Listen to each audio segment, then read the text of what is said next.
Hey, good evening, ladies and gentlemen. This is the February 6th meeting of the Board of Sewer Commissioners. I call the meeting to order. Start with a roll call. Sandy Slavin. Malcolm White, present. Donna Bronk, present. Peter Dunlop, present. And Jim Gibberti, present. We have minutes for the meeting of January 16th. I make a motion, we accept the minutes of January 16, 2020, Yes. as presented. Second. All in favor? Aye.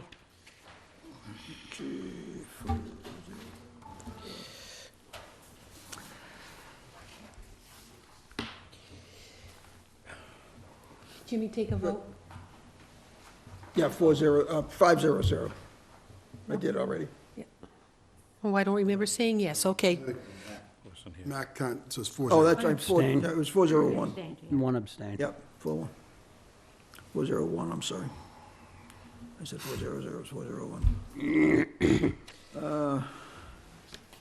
Let's do, well, we're still working on that. Let's do this contract for Weston and Sampson pump replacement. Mr. Chairman, Yes. if you will allow me to present some papers. I these were not included in the contract. It's the exhibit. And this is what we actually put out. We had 3 qualified quotes with the lowest fee and the price $27,000, like 27 something. Yep, Guy's going to sit down so he can, Sorry, Bob. I gotta get one of these rolling ones because Bob driving crazy. What the winning quote was $27,600, I believe, if you look in the contract, and that's the backup to it. So the pumps at Smith are outdated. They're no longer being made. So we had to have special pumps made or pumps made to the original specifications. And they're not exact, so they'll have to be changed out. Some plumbing has to be changed out. The check valves will have to be changed out. Elevations and the supporting members, holding up the pump, all that stuff has to be retrofitted. So the cost is $27,600. We own the pumps. We already purchased the pumps and had them built. It took about 6 months to get them. Both pumps at Smith are failing badly. Both check valves are failing. One is thumping like crazy, and to the point that it's disturbing the neighborhood. And if it continues, it would probably cause harm to the force main. So it's something that we have to do, and we're in the process of doing it, and this is the bid for Weston Sampson to complete the task. Guy, is this the two generators for the 500K we approved at spring town meeting, spring Now, 19? These are pumps, actual Oh, pumps. pumps. These are pumps. Trying to think where, I'm looking at your master. We do $80,000 capital a year for pump replacement. That's what we projected, $80,000 a Okay. year. So that's the ongoing component, okay, Yes. thank you. Yes. So this is in addition to the cost of the pumps? We already paid for the pumps. We bought the pumps. Pumps were, I think the pumps were probably 18 and 19 apiece. The older stations, these deep stations, these pumps are huge. We just replaced the IR pump at the plant. I got 2 more to go, and that pump was $33,000. So when you get to these bigger pumps that move a lot, they're not cheap. They're simply not cheap. It's a little bigger than a sump pump. A little bit bigger. A little bit bigger. Yeah. I have a motion?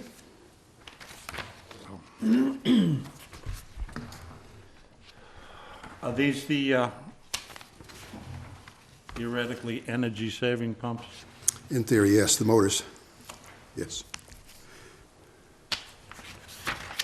Of course, saving energy is a sore subject, but yes, they are. Yes, I make a motion that we accept this contract as written with Weston and Sampson for $27,600.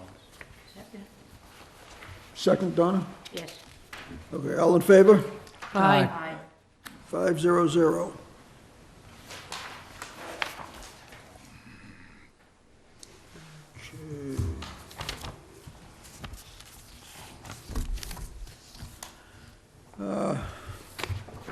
IMA discussion, we met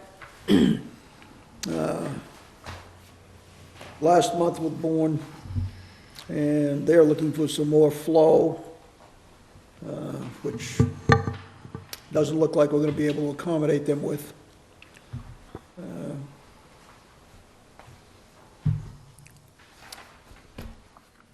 I mean, discussions are still ongoing with them, and there will be, we don't have a resolution on the contract. But they are,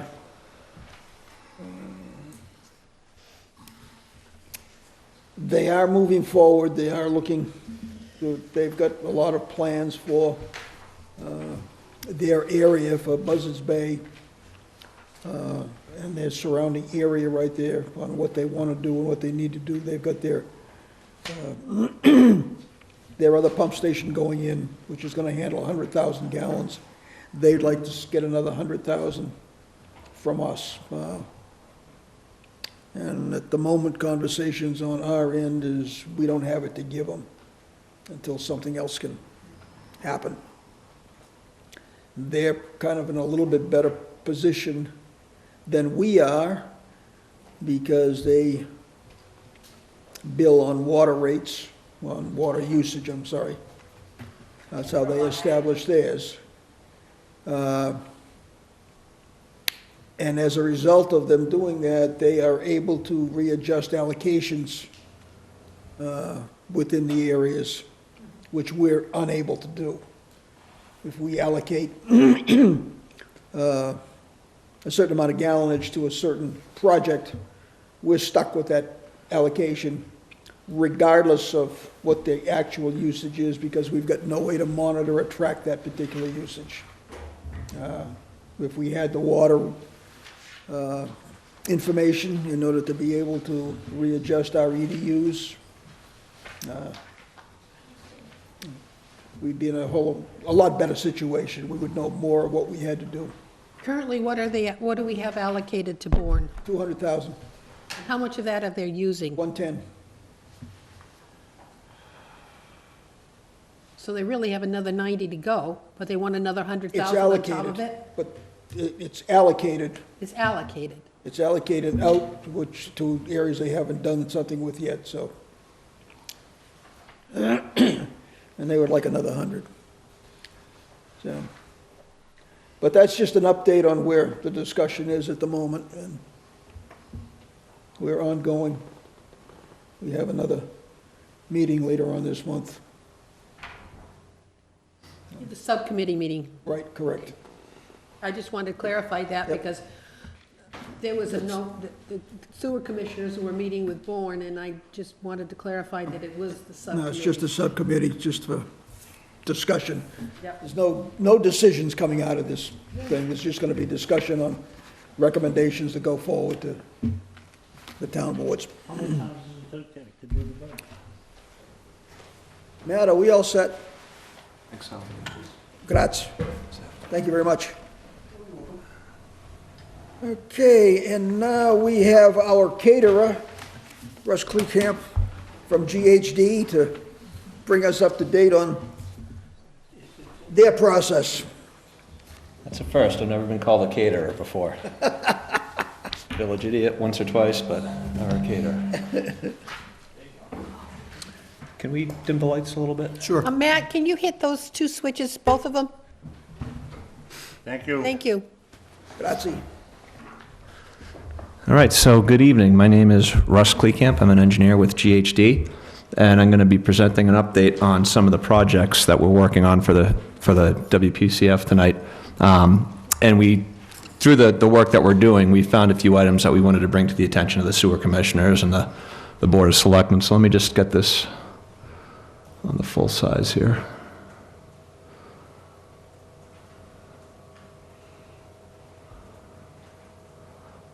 Okay. So what I'm going to talk about tonight is just a brief background and an overview of the facility, an update on the current projects, the discussion of some of the information that we're finding out. We were asked to put some numbers together for some improvements at the treatment plant for the Springtown meeting, so we have some numbers that we'd also like to present, and then open up for questions. I'm just going to warn you a little bit. Once we get into the slideshow, there are a lot of numbers, so if you need me to stop and repeat myself or slow down or have questions, please interrupt me and ask me to clarify. I like to show this slide at the start of the presentations. It just gives a general overview of the treatment plant. So here at the headworks, that's where the flow enters the facility, and then it travels in a clockwise fashion, I guess you could say, through a series of tanks, and then out through the denitrification filters, which are right here. I'm going to be talking about those, through the ultraviolet disinfection, and then out to the outfall in the Agawam River. So the first project I wanted to talk about was the evaluation of the WPCF. That was the contract, I would think it was a few meetings ago, that the board looked over for the $128,000.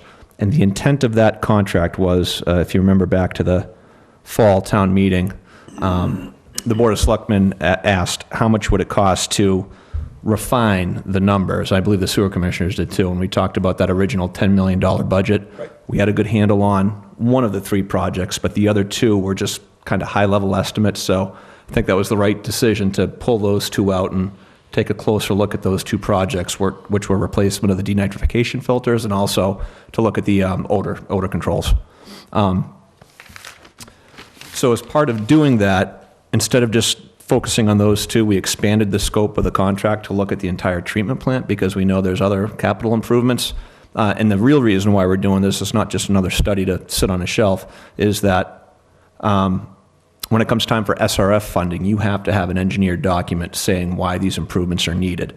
So if you have to do any work to any of the tanks or the clarifiers or anything like that, we'll have it for the entire plant and we'll be ready to submit for the SRF funding at the appropriate time. So the next series of slides, these are just some photographs of the treatment plant itself. And you can see it is showing some signs of some issues going on. You notice the moisture and the condensation and the water built up on the floor. A lot of these fittings and joints from the pumps are leaking and they have to be replaced. Likewise, in this other photograph here, you can just see that there's some problem areas that need to be addressed. And again, this is just some overview photographs. We're going to, when we produce the report for the plant evaluation, it will break out specifically, which rooms, which systems, which things need to be replaced. You can see here certain components are held together with duct tape and trash bags. It's a little rudimentary, but sometimes that works to do a temporary fix. And likewise, again, you have areas of pumps, you have condensation and water and moisture that's leaking down on top of people, so that for the time being, the treatment plant's trying to wrap it up and control it. But again, there are systems here that have to be upgraded. So as part of that plant evaluation, we took a much closer look at the flows coming to the plant, and that's really why I'm here tonight, is I wanted to talk about some of the findings that we have. I'm going to try to go through this a little slowly, but the way the permit is written, in a calendar year from January to December, if you exceed 80% of your permitted flow, you have to develop a plan to address future expansion or the flow issues going on. It's basically DEP saying that, okay, you've hit 80%, what are your plans for expansion? How are you going to manage the rest of your flows? So looking at the flows for Wareham, we have your permitted discharge is 1.56 million gallons a day. 80% of that, so that threshold is 1.248. It's supposed to be MGD, not MGH. But so it's 1,248,000 million gallons per day.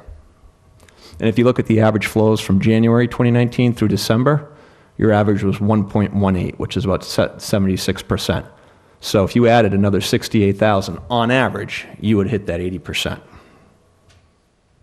This is just a graphical image here showing that just the different months of 2019. So 1 million gallons is right here. This solid red line is the discharge permit, the 1.56, and the dotted line is 80%. So you can see at a few months, a few spikes here that exceeded the 80% level. And when you average that for the year, the permit specifically says by March of the following year, you have to have that plan complete. One thing to notice here, and I'll show this actually on the next slide, is that some of the flows over the last year, the last several months, have shown these spikes here, and those are due to the INI. It's a very difficult phenomenon to try to estimate how much is going to come in, but we know when it rains that the INI goes up. And they're showing some very high spikes. Obviously, we know this has been an ongoing issue with the town with sump pumps and things like that with this additional flow. And what do we do with that? So this is part of the reason why we're putting in that third recharge, or the third line basin, is to help prevent any illegal discharges to unlined areas. But we still have to, did you have a question, or? Yeah, I was just wondering, well, you've got the peaks in there. Is there a way to determine, when you're talking about I&I specifically, is there a way to determine what areas are impacting the pump with the greatest I&I There are. infestation? There are some investigations. We've already started doing some of that. So, for example, when you look online at the hourly pump flows from each pump station, Okay. under normal conditions, you would expect to see a peak around like 8, 9 in the morning when people are taking showers and using a lot of water, and then you start to see a second peak at about 4, 5, 6 o'clock Gotcha. in the evening. So, and that peak is usually about, anywhere from 3 to 4 times what the average daily flow is. So that's without, you normally see that on tight systems that don't have a lot of I&I. If you look at that hourly rate and all the flow rates tend to be the same per hour, that tells you there's a lot of I&I, because that's just constant, 24 hours. It's just coming in through groundwater, through sump pumps, and it's just a constant day-long flow. So when we looked at some of the pump stations, Kennedy and Ruggles, and the ones that service like the Swifts Beach or any kind of low-lying area on the water, those are generally the highest producers of I&I. But you can go into each pump station. There are some diagnostics that you can do to look at it. So by using that kind of information, would that determine where you should be doing lining to pipes, or is it another cause? It helps you zone in on the area for sure. You'd probably definitely want to, once you have an area, a suspect area that you'd probably want to, TV it, camera, just to confirm that you do have the I&I. I'm not sure how much the department's already done with that, but that's generally the approach for finding the areas that have the higher amounts of I&I. Mr. Chairman, we had the I&I study we did 2 years ago. Beta Group did it. It was probably cost us $400,000. It identified all the catchment areas. We looked at them. You have a copy of those. And also there was a proposal of $3 million to now take those catchment areas and zero them down to the actual pump pipes, if you will. And there's many, many techniques. Smoking, there is cammering, there's many techniques to find it, and all approved by the DEP. And that led to the SSES, or the further investigation, that the DEP says if we do not complete, then we will not be available for any SRF funding specific to pipes. So that's all been before you. I think we had that $3 million project on the table a couple years ago, and we shot it down. But you have that report. It identifies every single catchment area. I think Swiss Beach was the highest. We had some in Onset. It was all over the place, but it gave you the percent of the total I&I that we're finding, percent of each area that needed to be. But now we got to zero it in, because that's a broad. And instead of doing a broad area lining everything, we need to figure out exactly what particular street, et cetera, et cetera, et cetera. But that report you guys have, if you don't have it and you need it again, let me know. I'll reissue it. But it speaks to what your questions in details. Okay, thank you. Who did that report? That report was done by Bader. We put that out to quote. We quoted it with many. I think GHD also was part of that project. They gave us a quote on it. We had 3 or 4 quotes from the engineers that we have on record, and Bader was the one that came in the least expensive, with the same quals and scope. So this slide here is just, it's kind of a summary of everything that we've been talking about. So Wareham's, your 2019 average flow is this quantity here, the 1,182,000 gallons per day. Your total capacity is your discharge limit is 1.56. So obviously you can do the math. It's very simple. It says, oh, well, we have 378,000 gallons left. What's the big deal? What's the concern? Well, you have to look at things, for example, like all the commitments, the areas of expansion, and then also, again, with the I&I, it's really going back to that slide that had the peaks. It's concerning to see that you're getting peaks that are very high like that, because on any given month, that can push you over that 80% or even over your discharge capacity, and there's really no good way to control that. You do have control over who you allow to tie in, all the physical connections, obviously. That's something that can be controlled. The I&I is a little different of an animal. So if you look at some of the commitments right here, we already know of roughly about 200,000. And again, the scope of this project wasn't to determine what the future of all the wastewater and tying in all these things, but obviously just discussions with Mr. Campina, and you hear all the different developments going on around town. So just some of them. Bourne has about roughly 100,000, 90,000, 100,000 gallons per day left for their 200,000 for the IMA, so we have to account for that. And these are just a number of the other developments that were discussed, and from my understanding, that there's been a commitment made. So these total about 200,000 gallons. So that takes that 378,000, drops it down to 178,000 gallons per day remaining for capacity. But you also have to figure in the future of the I&I too, and that's really the tricky part, the tough part to do.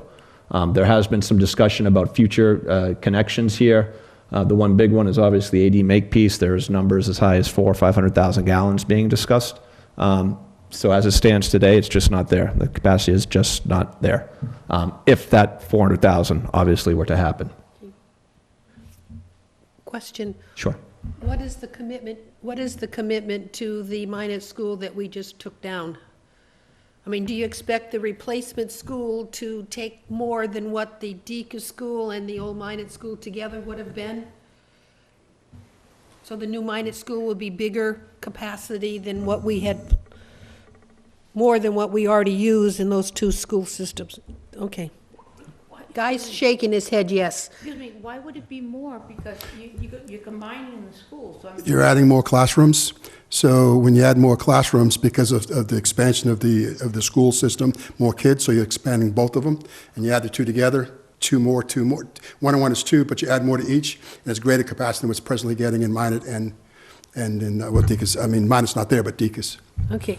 But you Yeah, so should that's also be using better technology, so you should be cutting down. Well, you should be using less water. I haven't seen that. Should be going conservative. I would agree with you, but the projections when we started this whole program were greater than what we're allocating now.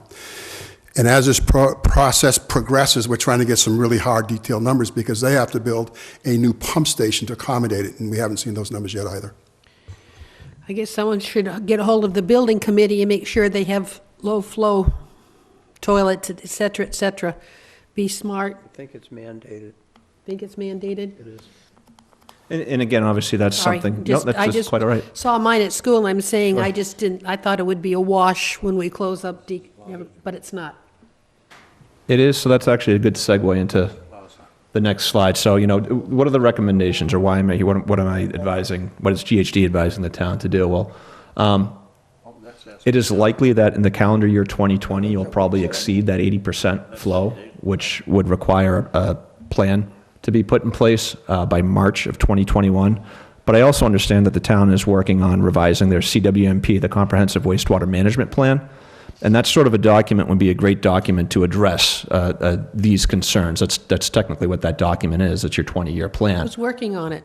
I think it's Beta. Beta's working on that. I think we extended it, I think it was August, I believe it was. Thank you. I got the paperwork, yes. But the CWMP is really the appropriate place where you would address, and that would list, all these developments that we had talked about, the school and whatever projects are on the agenda. I know the town has a lot going on, and there needs to be a good organization of what's coming in, what's tying in, so we can get an accurate number on this.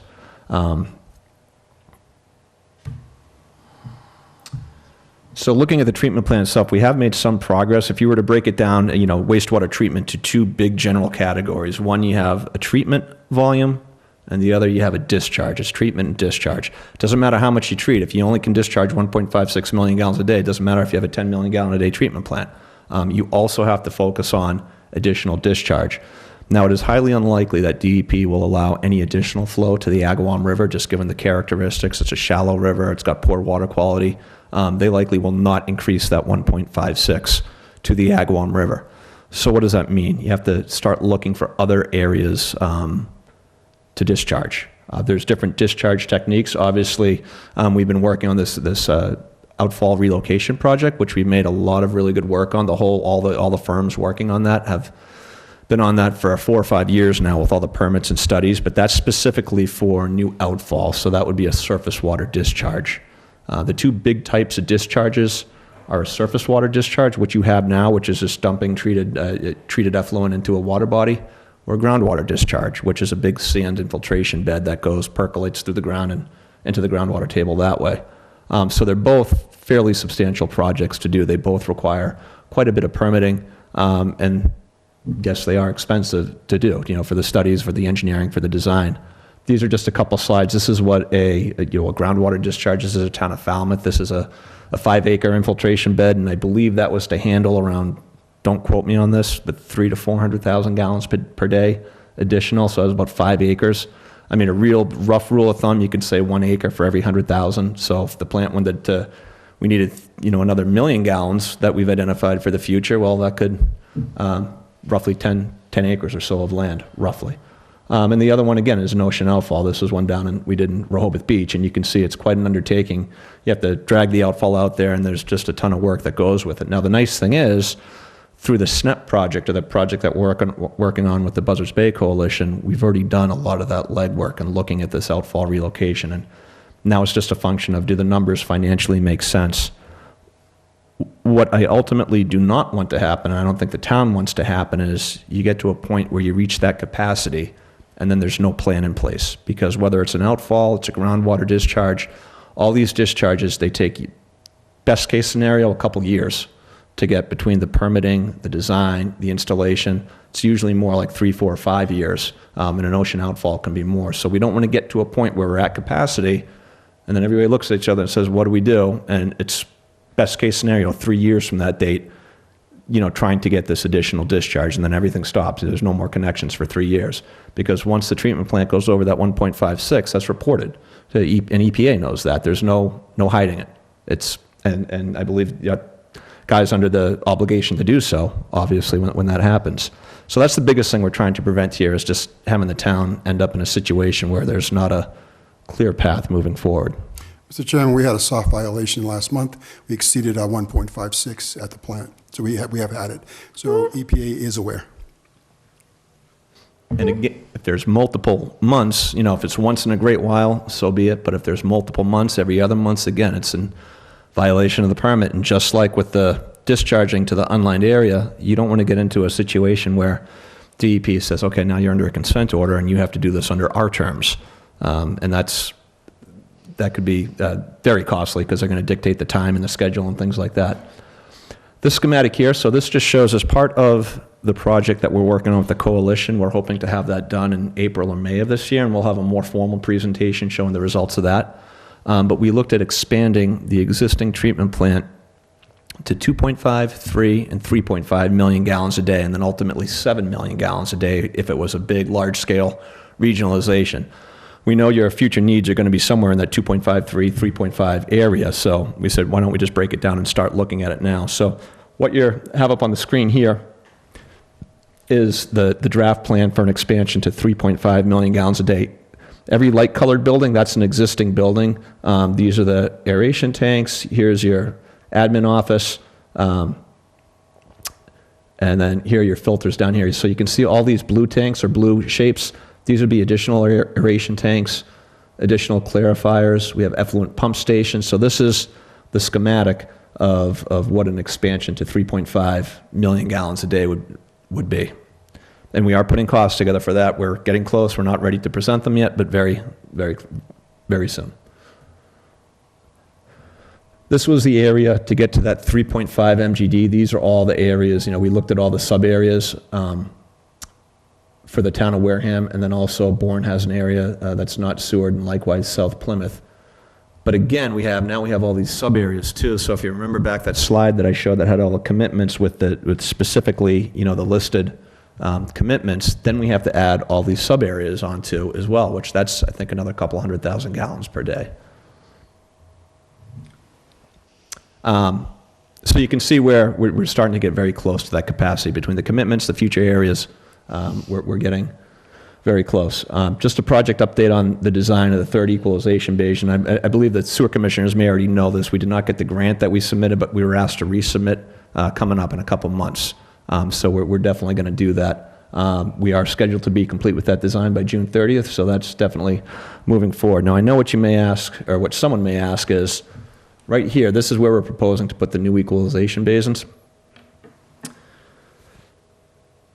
So why are we doing this if we're going to build a new plant to 3.5 million gallons a day? Wouldn't that be sized so we don't have to do equalization? Well, the answer is yes. Obviously, you want to size a plant to handle certain peak flows, but you can't design it overly large. The cost is just too high. So having these basins or having the ability to equalize with the 4 million gallon capacity is definitely something that the town still wants. 10 years from now, who knows? You could get a Category 4 or 5 hurricane that dumps 10 inches of rain on Wareham. And events like that, you want to have these equalization basins. So it's definitely, we still feel it's a very good investment now.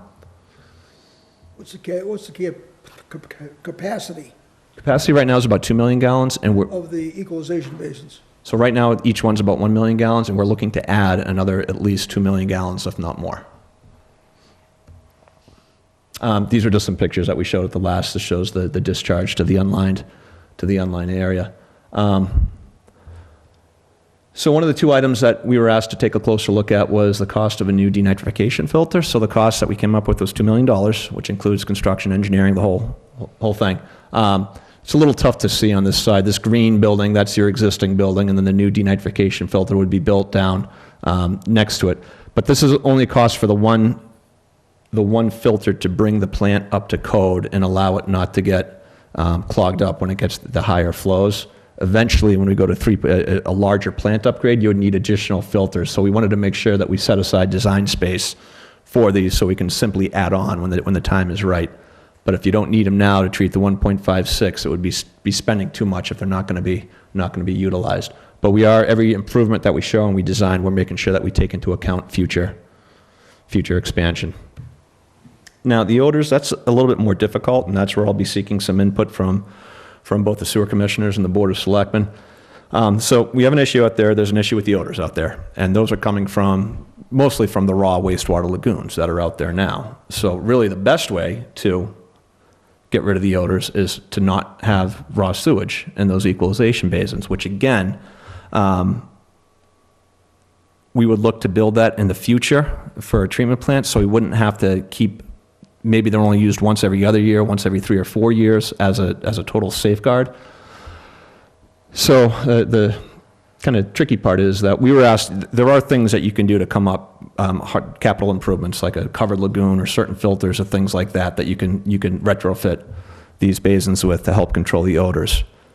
But knowing that the capacity issues are as close as they are, that may warrant a plant upgrade at some point in the future.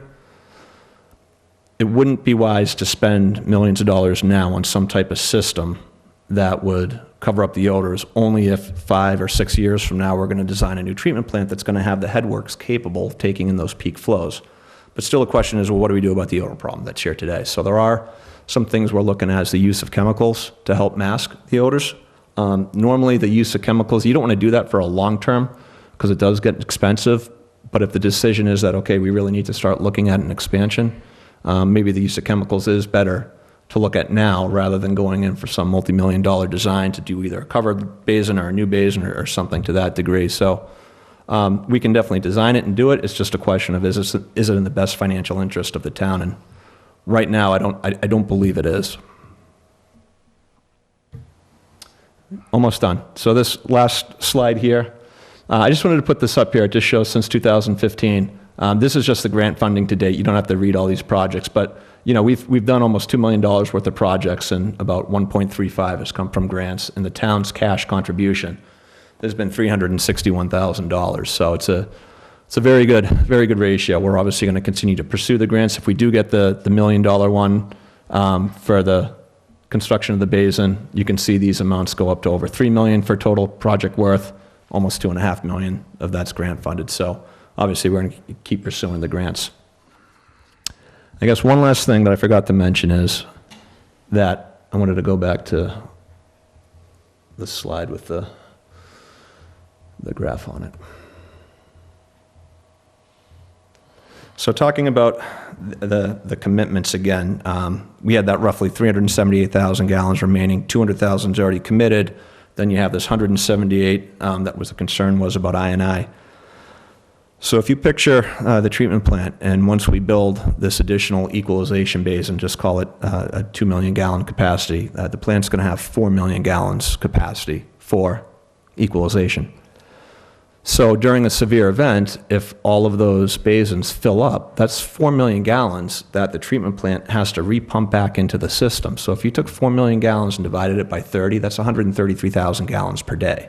So that's when I say the I&I, you can't just disregard it.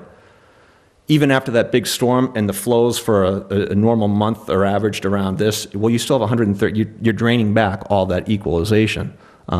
Or all the flow that was equalized. So again, and that's the hard number to calculate. Of course, we can come up with some projections, but that really ties into the remaining, that remaining 178,000 after the commitments. A good chunk of that's going to be an I&I, unfortunately. So I will open up for questions.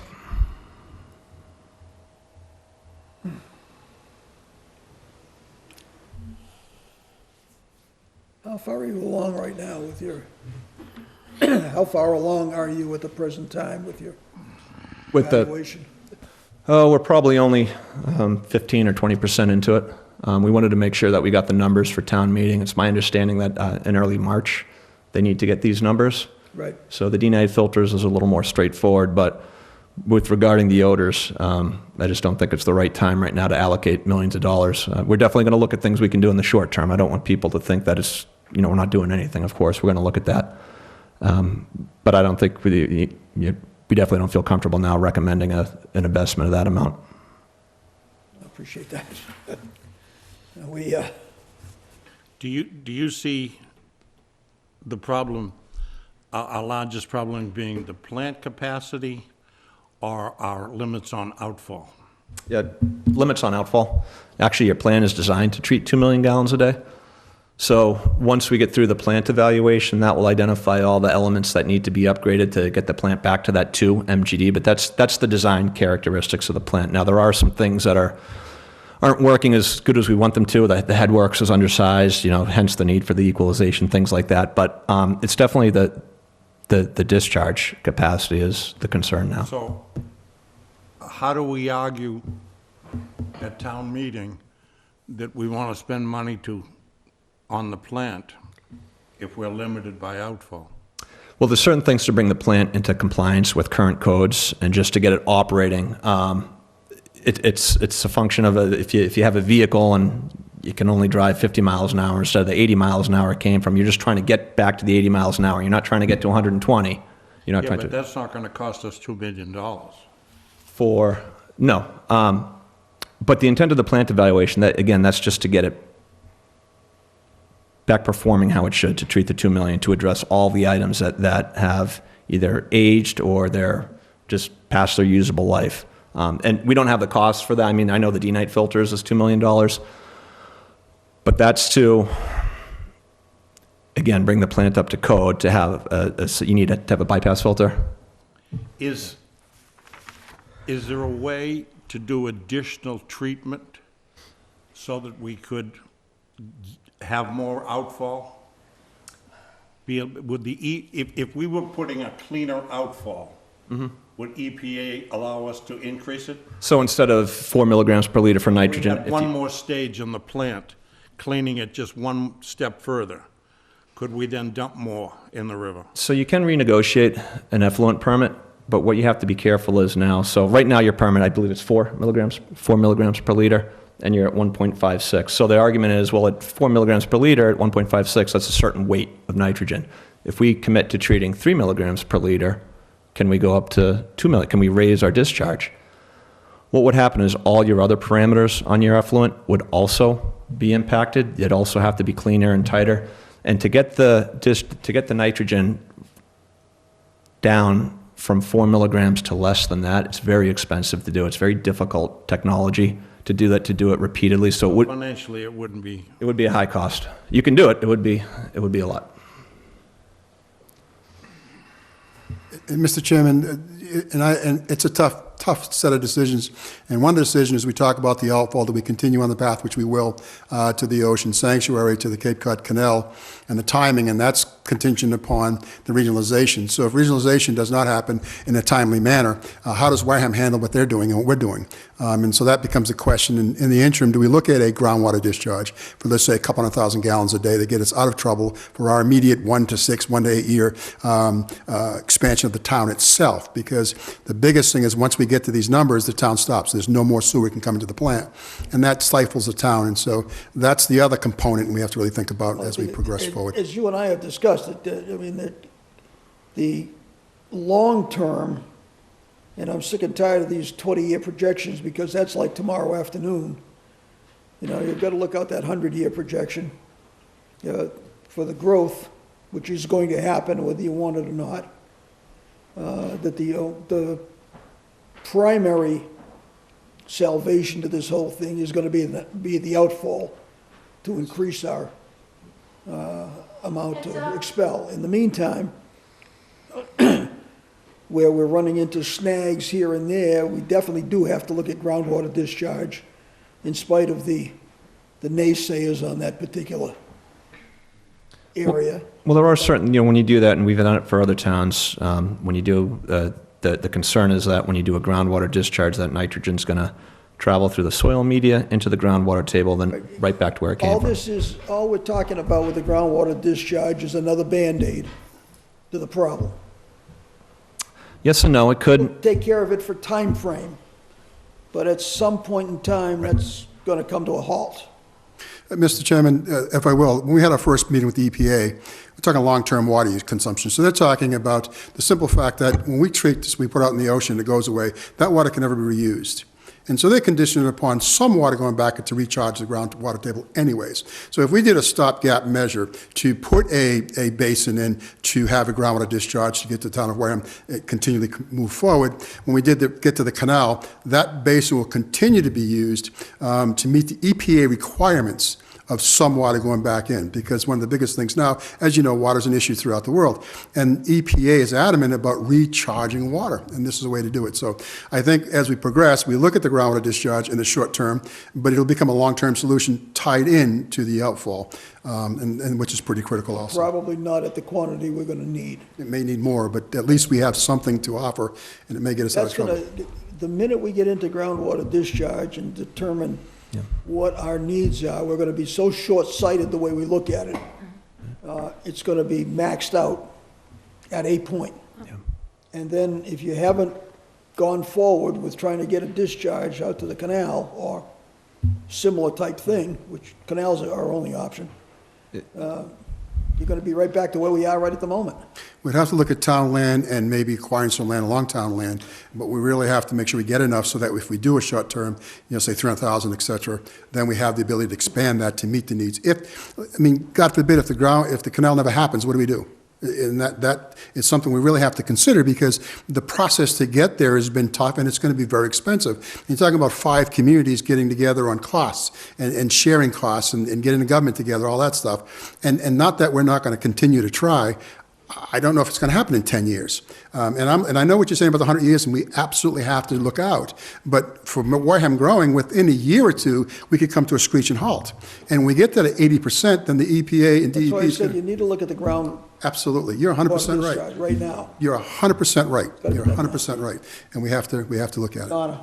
I got a question for you, Russ. Sure. Through all these discussions, I haven't heard the term climate control yet.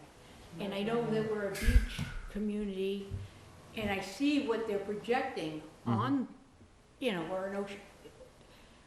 I'm concerned, they're saying in 20 years, we're gonna start feeling, we're having issues now with flooding. Right. So has anybody taken that into consideration?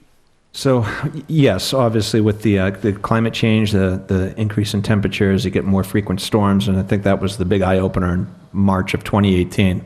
I'm very careful when I talk about climate change because some people don't believe it, so it depends on but all I can say is going from, if you look at the trends and what we've already seen, it's not going to get any better. That's what I can tell you. So we do, yes, in our designs, we do. Well, you know, people that don't believe in climate control, they'll believe it when it's on I- the first floor. I agree with you. I agree with you. And it's gonna happen. And I We think all that's to believe it. Jim's point. Jim said 100 years. Right now, we're designing to 2050. We're looking at the projections that the EPA and some of the modeling that Russ is using is out to 2050. Jim's saying, can we go further? And because EPA has only took us out to 2050, in some cases 2070, can GHD or any engineering firm extrapolate and say, let's go another 10, 15, 20, maybe 100 years? I think that's what Jim's saying, instead of, because that 2050 is a blink of an eye. Well, but that's the whole thing. I mean, 2050 is stupidity personified, as far as I'm concerned, because by the time you get through with the engineering studies that are necessary and all the hoops you have to jump through before you actually put a shovel in the ground to do some work, you've killed at least 10 years.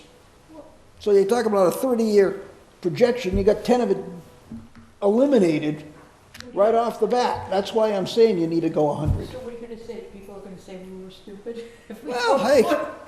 If I you mean, could, we've got to look at the short term, which is what he's basically talking about right now.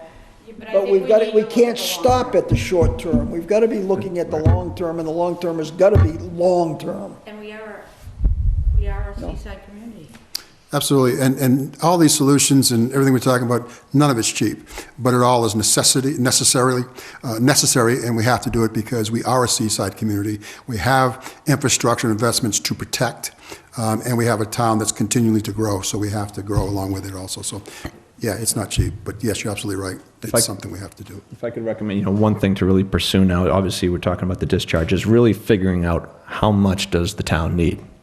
Because that number drives everything. It's how much either area you need for groundwater, it's, Right, we've been going through that with the discussion on the outfall.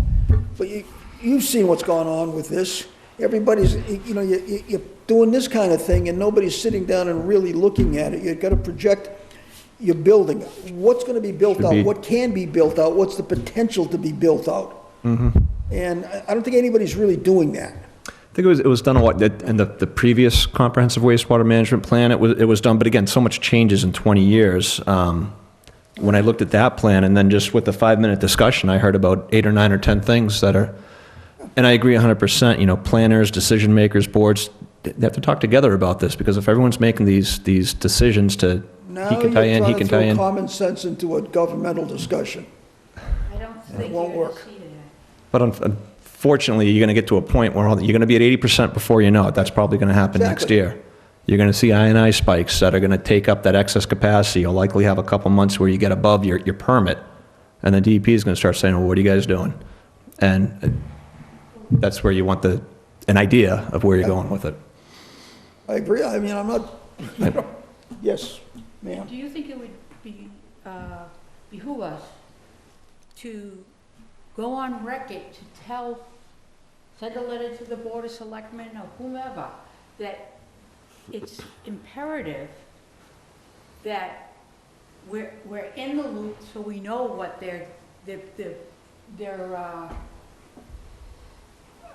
processing and what they're going to grant, because they need to know from this board or from Guy, what we can really take, and what we can't take. And I just don't, like you said, it's the Until- government's, don't talk. Right, until such time as we shut off any new hookups, we're not gonna get their attention.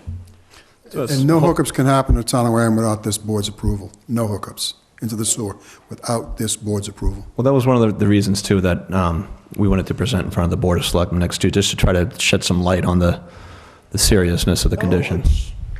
Should we let people know the seriousness Well, of the I condition? really- In newspaper. I really think we have to go back to the planning department. They're the redevelopment authority, the planning department. They're the ones that get the say on what projects is coming down the pike, not just the selectmen don't. It's those early on redevelopment is the Littleton project. You have Yeah.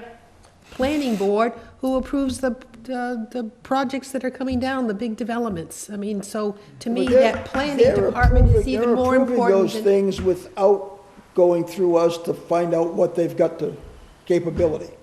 They're doing it on their own. They've got their own little fiefdom that they're protecting and Well, running with. We need to make them aware of it, and we need to go on record that we're making them aware of it.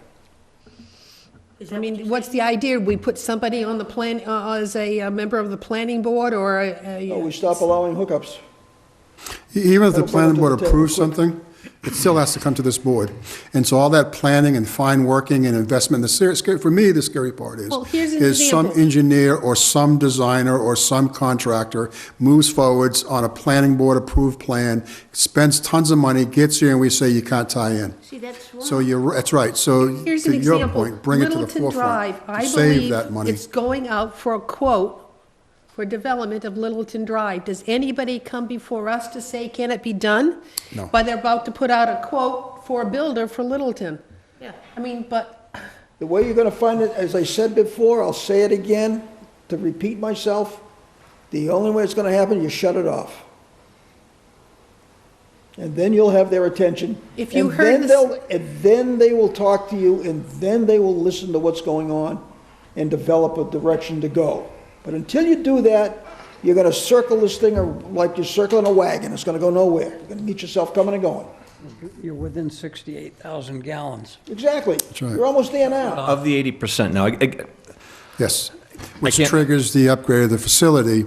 And then again, Russ and I have a little bit of difference. I know that 1 inch of rain is equal to approximately 100,000 gallons of I&I, and so the remaining 200 and something thousand gallons is I&I. And so we don't have the capacity. So, Guy, I see difficulties with the outfall being timely, so I grabbed onto what you said about recharge. I think We that's. could get that going a lot quicker than the outfall. I believe so, and I believe it a little less cost, and I think that's something that we And- should pursue. We've got to pursue. If we could design it so we have more in the recharge chamber than we do in the lagoons, it might help with the odor. Absolutely, absolutely, because they'll come to the plant, and we have that outfall. And then work on the outfall. It would definitely, again, Is I that- want to caution that we've got some, filters and other issues that they're looking at, that in conjunction they'll also, but yes, you're absolutely Is right. that the way, is that what you're looking at, in that order? I'm looking at, absolutely, I'm looking at the discharge, because we're coming against the head. We're coming against that head fast. Once we get to the head, we're done, and then that's it. So we need to increase the outfall, and as we increase the outfall, and this board will decide what that number needs to be, and then we're looking at the plant itself, and they're evaluating it, and we'll see what we need to do at the plant to make sure we can meet those numbers, all the gallons want at the outfall. So it's kind of parallel, but the outfall we have to pursue, because we haven't been pursuing that with any great urgency. We're waiting for the outfall down the canal, waiting for the canal, and I'm not saying it's a bad thing, but the timing of that is not going to meet what we're trying to accomplish here, meeting the 68,000 Not if you're looking at gallons. 2021, No. is In it? 2021, we have to have a plan in place to do something, so. there still are some, when a town's in this position, and we've worked with other communities too, it's you basically run an evaluation. You know what your capacity needs to be, and okay, you look at all your options. What are they? It's ocean outfall, groundwater discharge. You can do groundwater injection. There's effluent disposal. There's 5 or 6 different techniques that can be looked at. So you normally just want to make sure that you look at, even if you look at some just to say, no, we know that's too much, that will define where you're going. But just with the groundwater discharges, you do, depending on where the watershed boundaries are and where that nitrogen ends up going, that's going to play a lot into where these beds can or cannot be located. So it may not be as easy as just saying, okay, we have 30 or 60 acres at the treatment facility, let's put one there. It probably would never happen, just given the proximity to the Agawam River. And you have to look at the ponds that are intercepted by any nitrogen plumes. The nitrogen doesn't bond as well to the soil as the phosphorus does, but that's the other thing that you have to look at too once you start moving inland, because of the sensitivity of the freshwater ponds with things like algae blooms, which again, all this can be done, but this is why it takes a couple of years, even for a groundwater discharge, you have to go through this process. Could we discharge it to Texas? Wouldn't be the could. cheapest option, but We could. We had talked to the DEP, Mr. Hobel, quite a while ago about a groundwater discharge. But at that time, we were talking about discharging to the wells of the town of Wareham. And we also talked to Andy at the Wareham Water District. And it's all doable. And there's some extensive testing. We took a couple of TOCs that they really think was important, and we saw some favorable numbers. We also, town owns land between here and 25. We asked for injection bags at the plant, and they said, no, it was too close. They wouldn't let me inject at the plant. We looked at that already. So I think with the soils up around 25 corridor, and in talking to DEP, it seems to be very doable. I think it's more doable than the outfall, and especially in a timely manner. So there has been some conversations, some discussions. We've always known that we may have to do some type of groundwater discharge, so we've asked those questions. And we thought that in conjunction with the district, sending them water would be a win-win for everybody. It meets EPA requirements, it meets our requirements. The treatment has to be a little bit, depending on that circle they call it, to the well itself. There's different levels of treatment, but it's all doable. So I think it's important that we pursue groundwater discharge, and I think it's important that we continue to pursue what we need to do at the plant for the growth of Wareham. I know that Wareham's in a big thing right now, campaign to stop here before the bridges, and I like that. I want to see more people here in Wareham. There's going to be more influx of people, and if we're not prepared for it, we're in trouble. So I agree. Mr. Chairman, I think we should move forward and look at a groundwater discharge, see what all the parameters are, start that research as soon as we can, and go from there. I think so. Just a comment.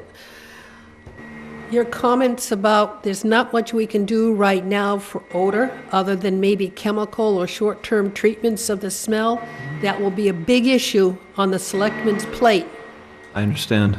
Big issue. So to say, just be prepared, there will be some major pushback on it is not economically feasible to do any structure right now to take care of the odor. We have to look at a short-term solution to Solutions. it. Understood. Or, as you suggested, put less stuff in those lagoons. That's part of the plan. But It is just part of the that plan. and heads it's- up, there will be some major pushback from several of the selectmen that we will not be addressing the odor Oh, No, as we are looking at 2 million for the denitrification. No, can't I say want to the be word, clear, just- we are looking to address the odors. There are chemicals that are very No. expensive that we may go. We're also looking to divert that, so we're not going There to was some ignore it. discussion of a covered Absolutely, there lagoon, was. and that's what they thought, that's what they think we're going, and it We're looking doesn't at it. sound, looking doesn't at it. sound like it. It's not going to work. well, the only reason I Wanted a heads up. I do appreciate that, definitely. I'll make sure I structure when I deliver that. And again, the only reason why I brought that up was because knowing the capacity issues as close as they are, if that opens up some eyes and says, you know what, we really do need to look at a expansion of the treatment plant, that would really be the time to address the odors, but that might not be for 4, 5, 6, 7, 8 years. And I get it.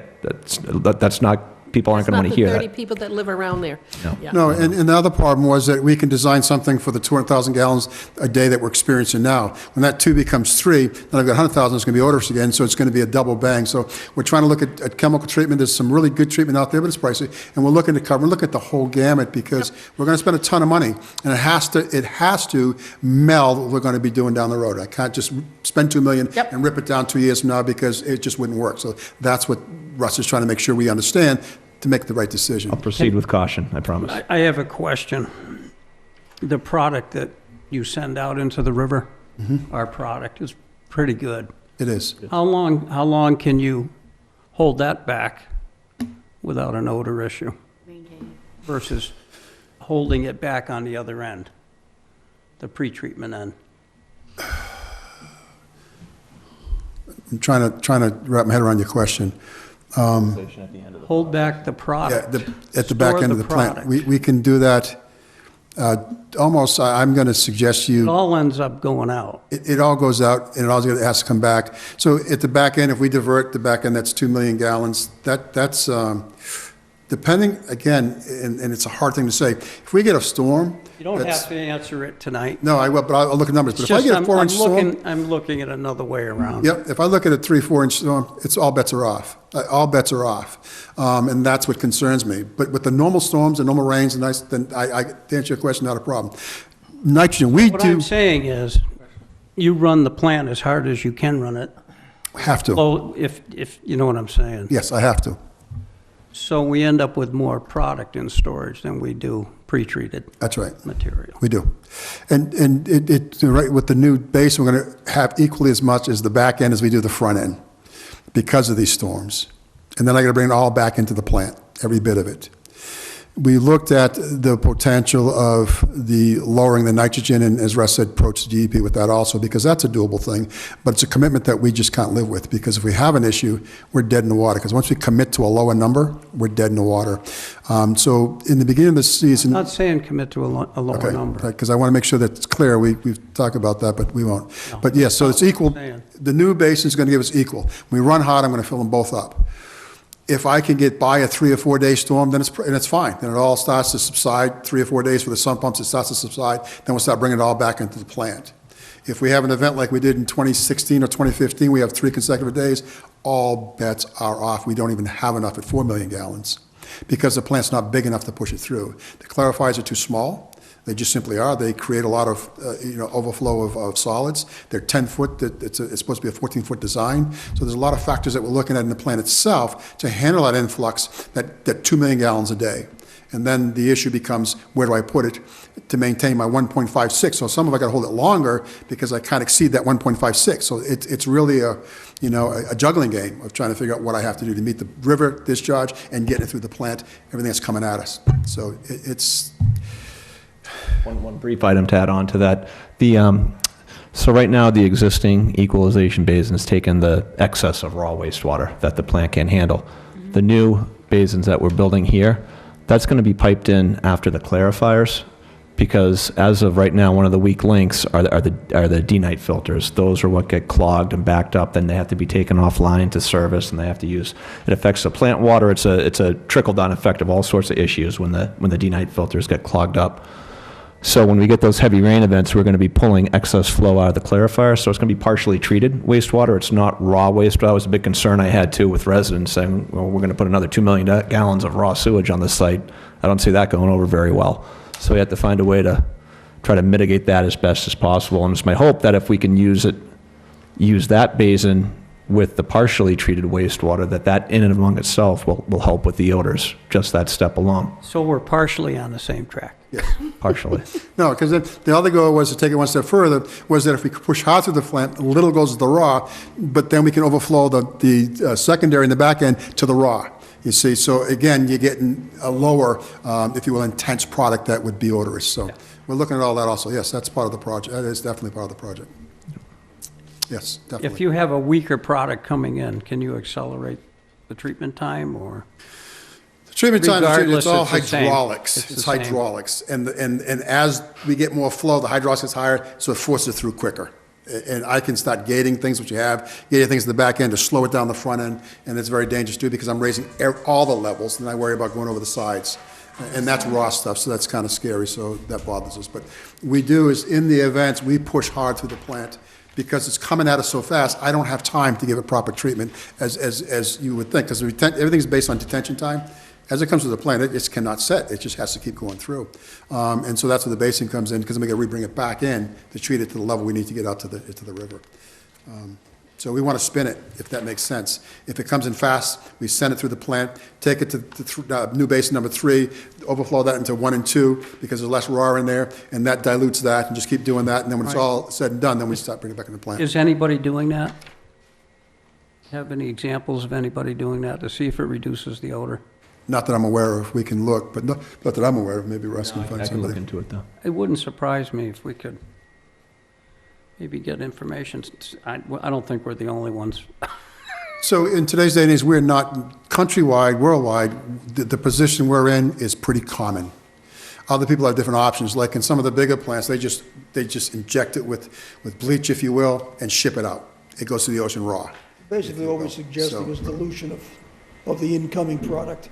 And we're by spinning it with the back end to the front end and all that stuff, pushing more through the front end.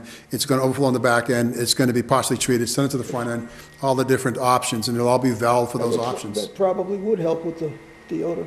No, it has to. Only because of dilution. If you dilute the Density. quantity, the concentration, it's got to help it. I mean, it's a work in progress, and I give GHD credit because we're looking at all angles, and they're also conscientious of the dollar. The things we're talking about are not cheap, and so usually what happens, you get a great plan, you bring it forward, and they look at the money and say, yeah, that's good, but no. And then you gotta go back to the drawing board, so they're doing it up front.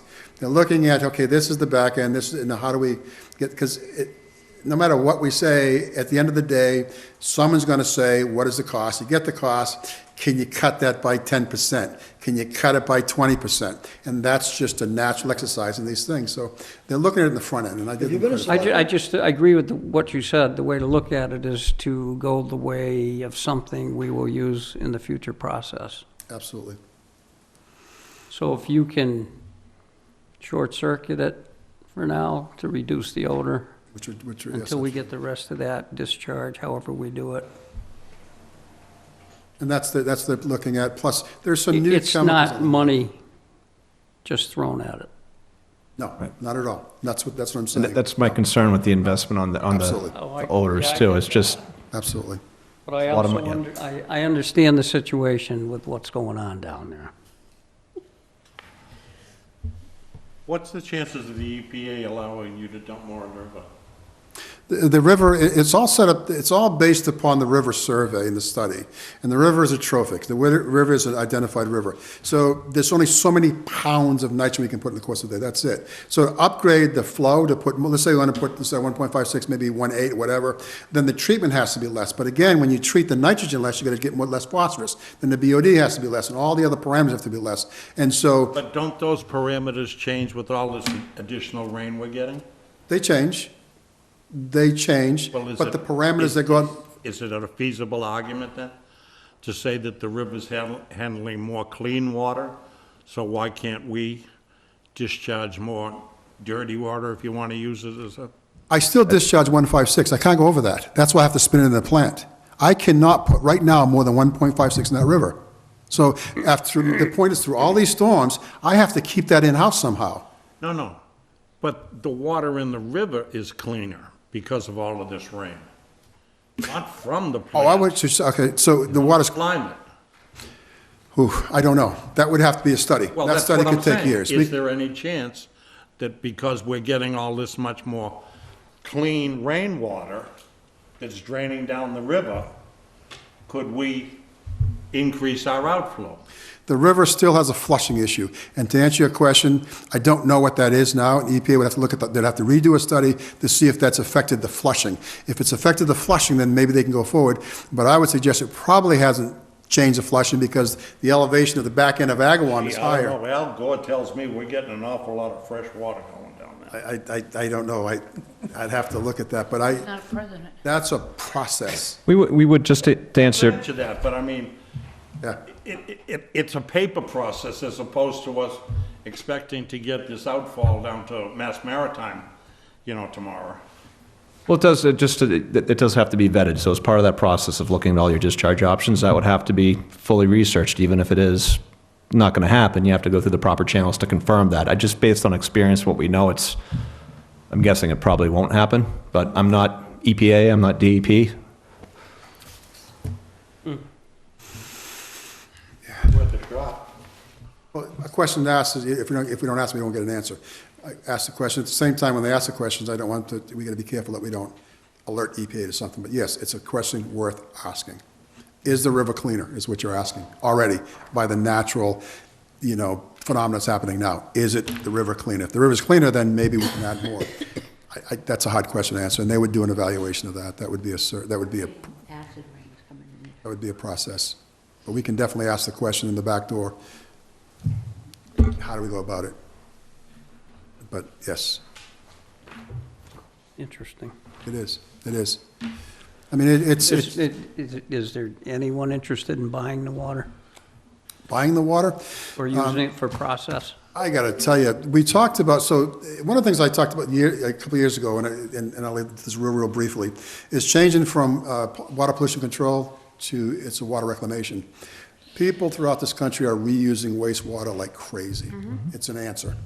And it's something we need to look at for the future growth, because that goes someplace else than out in the ocean or into groundwater. It's actually physically used. We had talked to the golf course at one time about sending them putting a pond there would send them X amount of gallons of water, and they had to commit to it. And so those numbers, so there's a potential, it's out there. We just have to do that research. If we can get takers of that water and a commitment to that water for 100 years, then yes, because once you commit to that water, I can't shut you off because that's factored into our discharge. So yes, and then we can use it for all kinds of things. Whenever there's a pipe put in the town of Wareham, a pipe goes in the ground, there should be another pipe left in that hole for someday sending out back reclaimed water. It should just be part of the process. If the gas comes with a new pipe, you open a trench, we throw a pipe in. The whole gamut, because someday that may be a viable option for us, because it's being done throughout the country every single day. Being done on the Cape, too. We've On the looked at it Cape. for Yeah. multiple towns. It's So it's for something golf that's real. courses, irrigation, for sports fields, parks, things like that. It's real. It's real. And we have to pursue that also. Because The nice thing that when you do that, that's the nitrogen gets taken up from the grass and Send it it gets to the eaten up by water that. park down in Buzzards Bay, They'd probably save a ton of money. Water Whiz. They'd kind- save a ton of money. Kind of interesting, has anybody found a way to accelerate evaporation without using a lot of energy? We talked to a guy, Jim and I had the brews, I don't know that, but we talked to a doctor, yes, I think it was the other day, what day was it, I forget, but about the evaporation. He's developed evaporation, and he's using it right now in smaller septic tanks and malls and things, and that process can be expanded. So there are people working on it right now, accelerating, he said, without heat, which really blew me away. But they're accelerating evaporation, which he finds it's the future, because now you just evaporate into the atmosphere, it becomes rain and whatever, now it's recycled. So he is working on it, he's actually got one, and so yes, absolutely. It's interesting. Yeah, we talked to him the other day about that. Replace the Amazon as it gets cut down. Putting more Hey, does water in. anybody else have any other questions for Russ? Well, let's go home. Is it time for my motion? No. Thank you, sir. You're welcome. I will be presenting Thank you. this again to the selectmen on Tuesday, so Okay. hopefully they can, That was informative. thank you. You don't get that from everybody that comes here. So bottom line, are we looking at a special spring warrant for 2 million for the filters? As of right now, yes, because that answers that question. We don't have an answer for the ODS, but We yes, for don't right have it. now, for this D-night filter. board need to vote on that, though?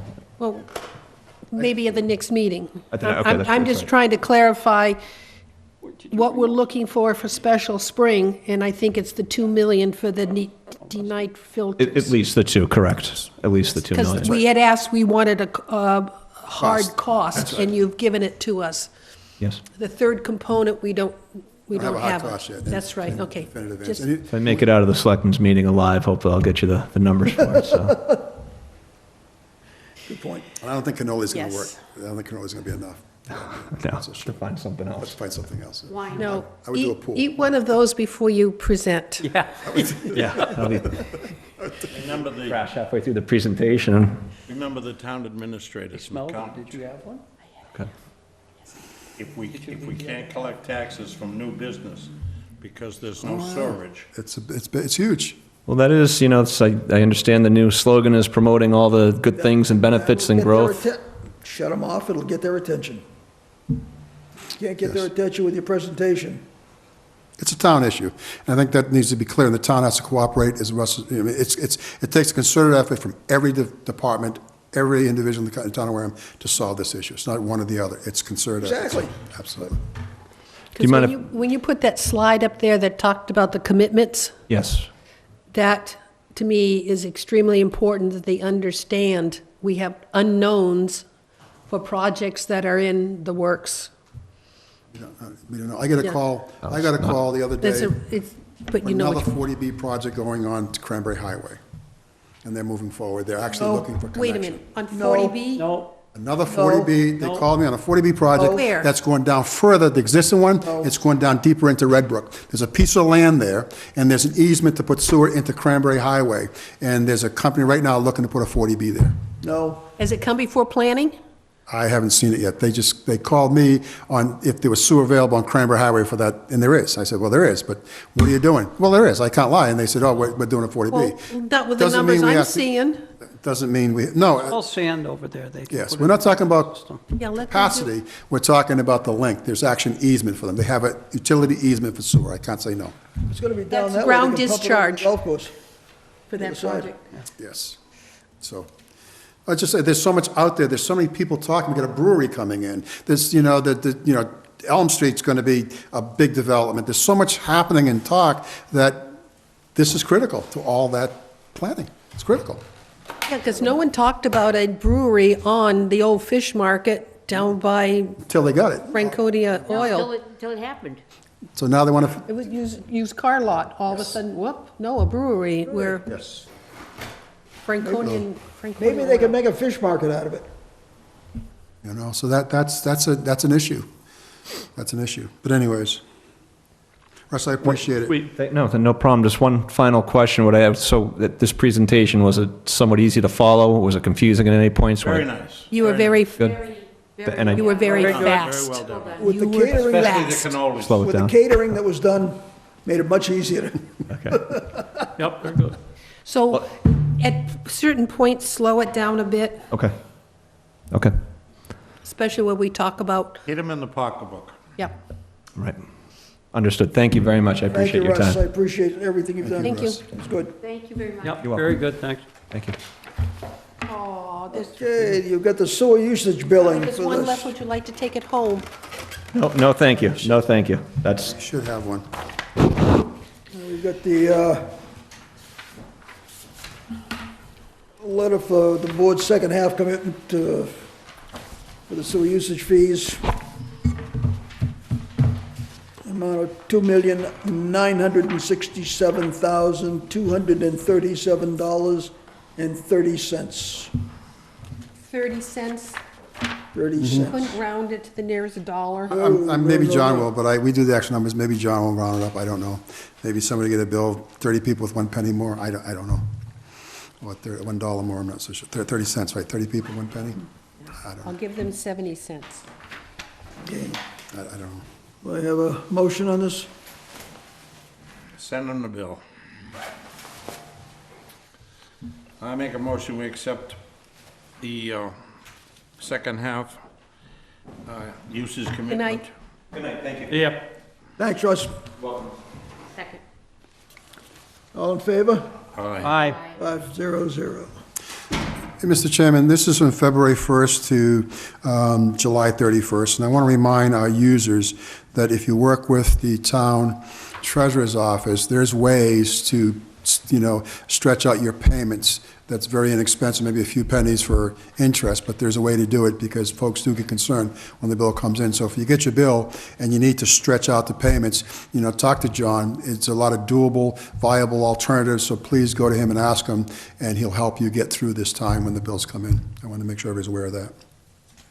So this is February 1st to July 1st? July 31st. July 31st. Oh, no, I lied to you. I apologize. This is the February 1st bill that goes from August 31st to January 31st. I apologize. We bill in the arrears. Okay, We bill in the arrears. great. Okay, so there's a new bill coming out now. Yes, it's coming out. So we're behind a little bit, but these bills will come out. And I just want the people to know when they get that bill, they can talk to the treasurer collector to help them get through it. Some people, they need some help, and there's help available. You can stretch it out.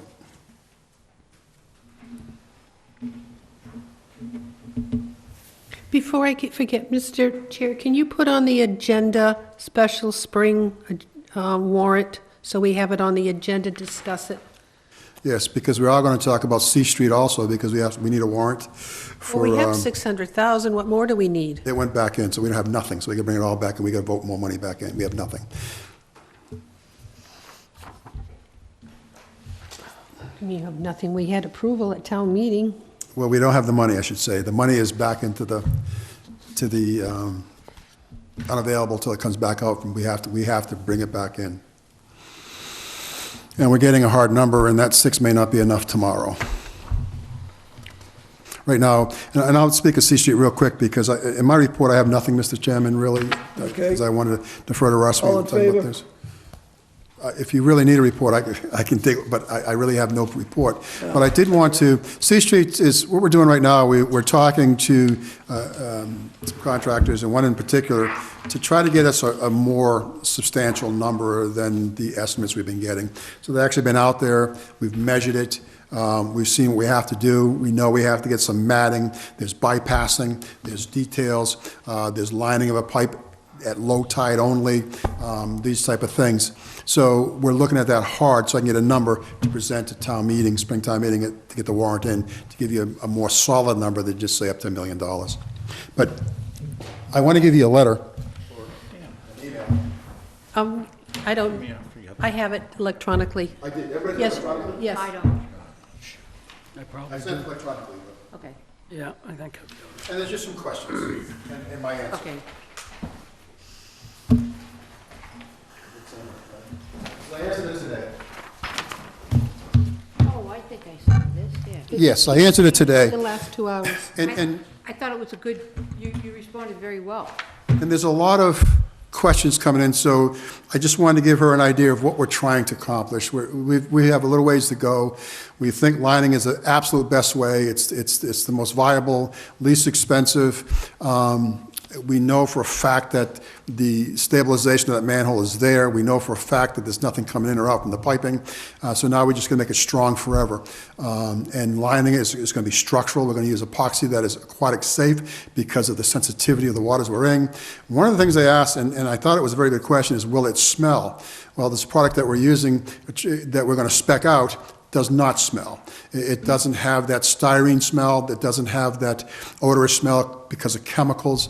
And I think it'll be, the neighbors will appreciate that because once we line a pipe, it radiates to the entire community. And plus the product, it's a good 70 years. And I think that's going to be it's going to be good 70 years, almost back to original. So she'll be structurally sound. It's important. There is going to be impact to the neighborhood. I mean, gosh, we're going to move equipment in there. It's a little tiny road. We're going to do our very best to not disturb them as much as we can. We'll try to keep traffic flowing at all time. We want to bypass at all times so that way they don't lose any sewer rights. We'll just keep moving sewer along, either by trucks or pipes or something that's going to be less intrusive as they try to live their life. This has to be done during that we believe towards the middle to the end of the summer because we need the daylight, because it can only be done at low tide. Because once the tide comes up, then we can't even get to them anymore. And these manholes that we have to access to line the pipes has to be done at low tide. So we're looking at that. And the engineers are looking at super low tides, whatever, moon tides, and we're trying to wrap around that and give us the best couple of weeks we can, to do the project in a timely manner because we got to be out by the time. When the tide starts coming in, we got to be out, and if there's a glitch, we're in trouble. So it's going to be intricately planned. We're going to use water, right? We have to clean pipes, et cetera, et cetera. I know there's concerns about discoloration in the water. We take water out of the hydrants. We go very slow. We do our very best. We try to meter it down to be less flow of high flow of water to decrease the ability or the likelihood of the discoloration. We'll be working closely with the water department. There'll be notices out. There'll be public meetings before this. So as we get closer, we're going to tell everybody everything. We're going to get everybody on the same page. I don't want anybody to be nervous or worried about it, but we are going to address everything as that time gets closer. So I just wanted the board to be aware of what we're trying to accomplish and the complexities of it. Mr. Chairman, that's my report. Very good, sir. Well, we're on, tag on to your report. I'm going to skip in here. We've had discussion in C Street on doing work under the emergency, what's that called?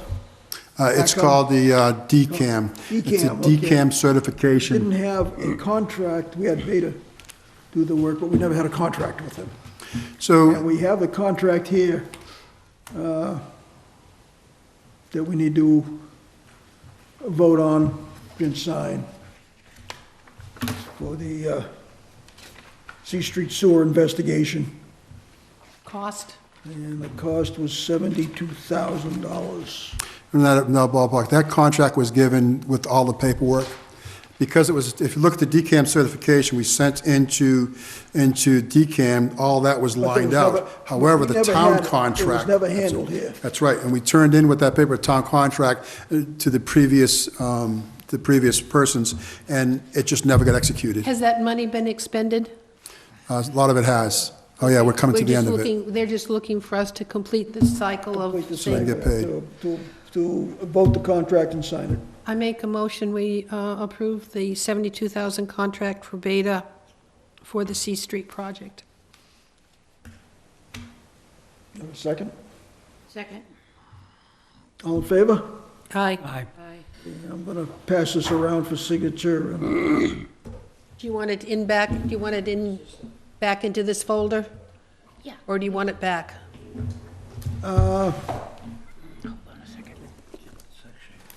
All that stuff is, Guy, that stuff in the folder, that's gonna go down to her Monday? That goes to Lee, then goes right to the town hall Monday morning. Okay, they can go in, this can go in the folder Okay. then. Thanks, Sandy. So it's gonna bring. Thanks, to- Jim. That was good. Thank you. That was kind of, we've been going around in a circle, and I sent everything in, and it was missed, so. Well, everything it's is, been- everything, Yeah, everything you said it was there, and it's all there to be signed by the appropriate parties, but they won't sign it until we've done it, right, right. so. Okay, that's done.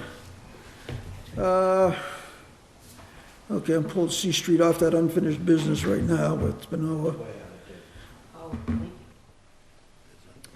Uh, Okay, then I need to get it. Peter? Wait a second, maybe I can get some of the stuff out of this. Okay, Donna, can you sign that? Go ahead. Oh, I'm sorry. Sure. Peter, are you signed? Okay.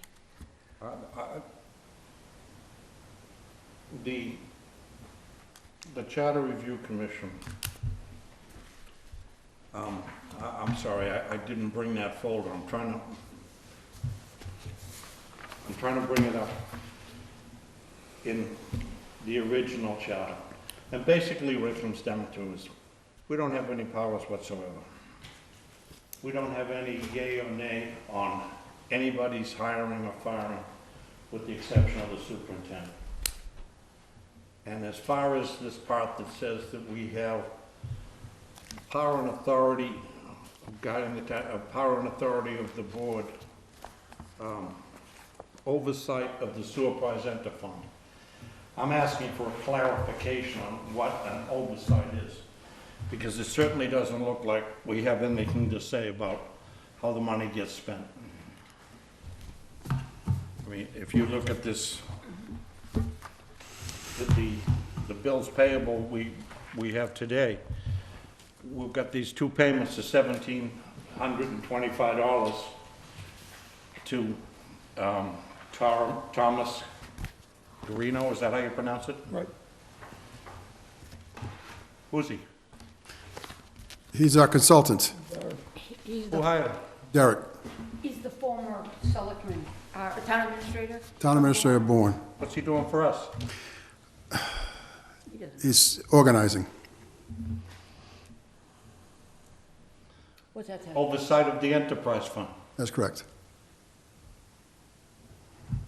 I'm not gonna touch it. Do we have any? Do we have any say about this gentleman? We didn't.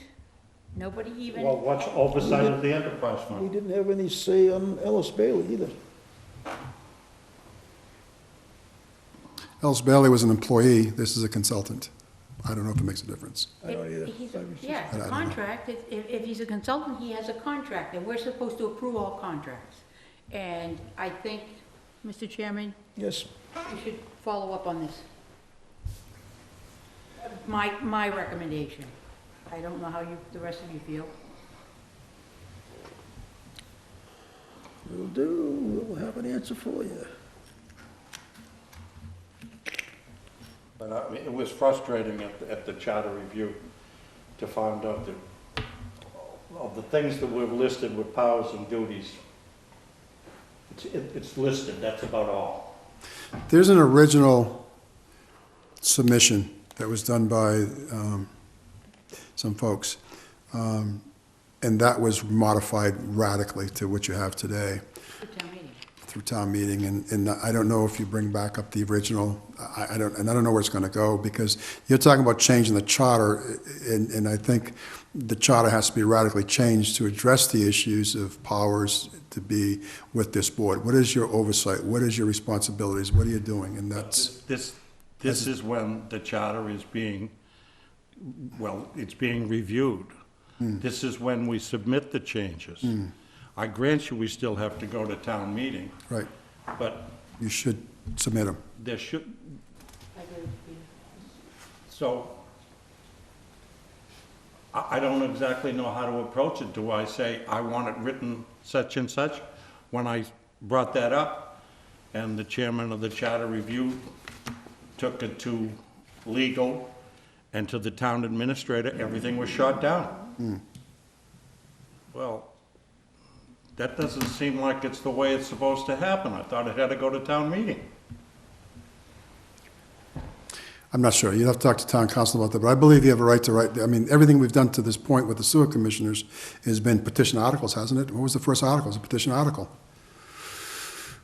Yep. So I don't know. I don't have an answer. Legal would be more suited for that, but I don't see why you couldn't write a petition to change everything and bring it to town meeting floor. Change of the article, change of the charter, but that's beyond my scope. But I would suggest you run it by the town council, but that's how it started, right? It wasn't there before, there was no separation, so it took a article to change it. Somebody had to put that forward. Well, we know who did that. We all know who did that, and I mean, how do you undo it? Because when the people voted to have sewer commissioners, they wanted the selectmen to be distanced from it, That's right. okay? And it's not happening. Well, because then they changed it, yes. We don't have any authority. He's absolutely right, we have no authority. I don't know that I necessarily put it all on the select. No, the selectman, it's the town administrator who's in charge of hiring and firing, and he has the final say on all personnel in the town, period, not the selectman. Well, he shouldn't have contracts, he shouldn't have to say on contracts, we should. And someone submitted an article to revise the original article. I'm not saying selectmen, but somebody put an article in to revise that entire article. And that's what happened. There's a paper trail of that.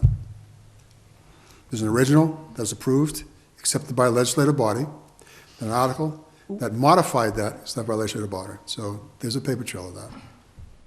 The hiring and firing of people, the personnel, he's probably got a very valid point. I agree. You know, because he's got to deal with union contracts and all that stuff. And that part, okay. But oversight of the enterprise fund, I think that's being stepped on. And, you know, and that's critical stuff because the funding and the decision-making how to expend those funds That's becomes what this I board's thought, too. responsibility. About the only thing we have. Where in the charter does it say we don't have the responsibility for that? Excuse me? Where in the charter does it say we do not have responsibility for the account? It never says we don't, it never says we do. It simply states we have oversight of the enterprise fund. End of quotation. So we don't know what oversight means. Expand on that, exactly. It certainly seems like we have to sign a contract with Weston and Sampson, with GHD. How did we get this accountant? Well, why don't we not approve it? Like Max said, just don't approve it, because we have to approve all the bills. Well, let's go back to the budget. One of the items that we asked about in direct cost was audit. And we're being charged $16,250 because WPCF is the major part of the audit. What's major part of? What's 100%?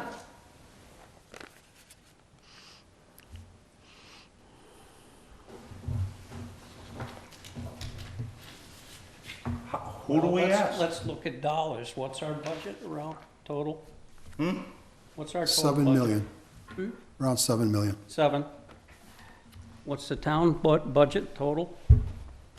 52 million maybe, in that So- ballpark?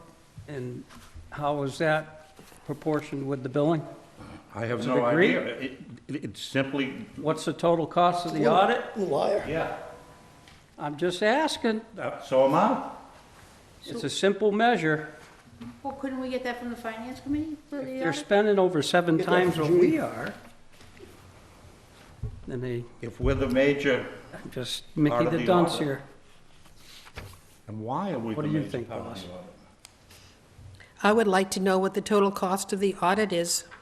I And guess so. To me, it should be our percentage, it should be a percentage of our budget compared to the town's budget, and we should have that percentage of the audit ding. component. Ding, ding.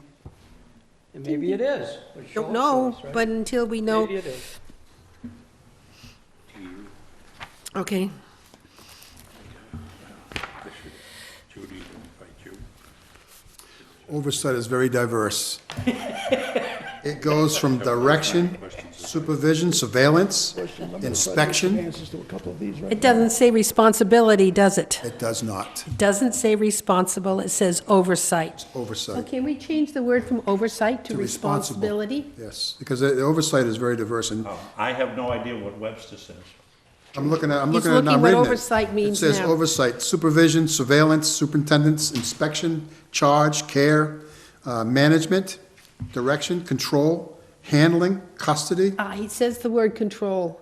I want Custody, to, I want I to, like custody. yeah. custody, controls there. So if you took all the, and these are all, and they call them similar to the actual word oversight. These are all I'd like the explanations, so I idea don't know. of responsibility, control. So to oversight, Oversight. I think the oversight, I would just clarify it. What is oversight? I Is it think, I control? think your questions are pretty good, Peter. Yes. I think they're awesome. Oh, I'll never be asked to go on this again. Fair is fair. Stick up for us. When I get finished, that charter's gonna be this thing. What do you suggest, Jimmy? I don't know where to go. I truly do not know where to go. Go I mean, into the chair. I I'll make let you these, right out. I make these suggestions at charter review. The chairperson goes and. I'm going right to our chair. Now, who's the chairperson? Judy Whiteside. And Judy Whiteside did not want to see this board whatsoever, and she's the one that. No. I don't care whether she wants to see this board. She likes that board. What board? The oversight board, the charter review committee. Oh, okay, but what I'm just saying is she's not gonna budget, to help the sewer commissioners out, because her predictions already failed. She said we wouldn't be around in 5 years. What you might want to, I mean, one of the things I would do right off the bat is with the Charter Commission, is on that particular thing, oversight is oversight/responsibility. Just so that there's a modicum of clarification without having to go to Webster's to get the whole list. Or replace oversight with responsible. Yeah. Responsibility, replace oversight with responsibility. Right off the bat. Or control, responsibility and control. And what you were saying, Mac, I mean, like with the question that Peter brought up about the audit, I'm gonna find out about the cost of the audit and we'll go from there. I would be fine with a complete percentage. Would you feel Of better our with ex- a motion? Pardon me? Would you feel better with a motion? I'll take a motion. Go for it, Mac. All right, I'd like to make a motion that we authorize our chairperson to inquire about the total cost of this audit that we've been partially assessed. We should have a total copy of anything we've been assessed. Second, I agree. but this is a place to start. Authorize the chair to inquire in the total cost of the audit I will get that. and our percentage. Yeah. Well, we've got our percentage, we know what the percentage. what- No, I want to know, We've got we the need to percentage know what the total of is. what we're being charged. Okay, so a total cost of the audit, period. And- Period. And then we'll look at that cost and find out what percentage that really is, Of the total cost of doing business in both components. yeah, and what it should be. School department, sewer department, total town. Nothing like a little smoke and mirror. We're getting the smoke. Oh, yeah, we have one. That's a motion. Second? Yeah, no, Peter already, Mac made it, Peter seconded. Oh, okay, good. All in favor? Aye. Aye, 0-0. I'll take that one.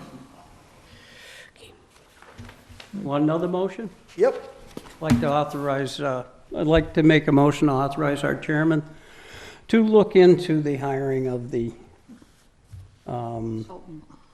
consultant, the enterprise fund, and what he or she's duties are, what the justification is. I had Thank that- you very I've already much. had that down. Thank you very much. Do I have a second? Second? All in favor? Aye. 500. I didn't write fast enough to authorize chair to look into the hiring of the consultant and their role.